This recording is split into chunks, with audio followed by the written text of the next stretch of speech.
Hello guys! Ayan, nagluto po ako ng hinalang beef. Iginisa ko po muna sa sibuyas, bawang at luya.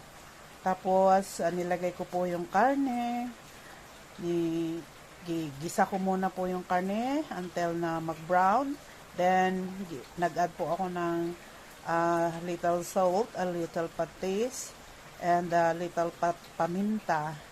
Tapos nilagyan ko po ng atsal and mais. Ito po ay ang aking hinalang na naiiba dahil mayroong mais.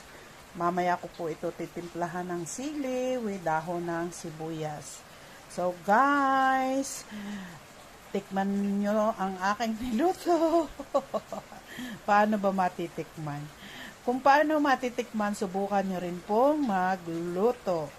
Tapos lalagyan natin ng isang cubes ng Maggi beef cubes para magpasarap sa sabaw. Lalagyan ko po yan mamaya ng maraming sabaw kasi po muulan dito, maulan ang panahon. So kailangan namin ng mainit na sabaw. Kaninang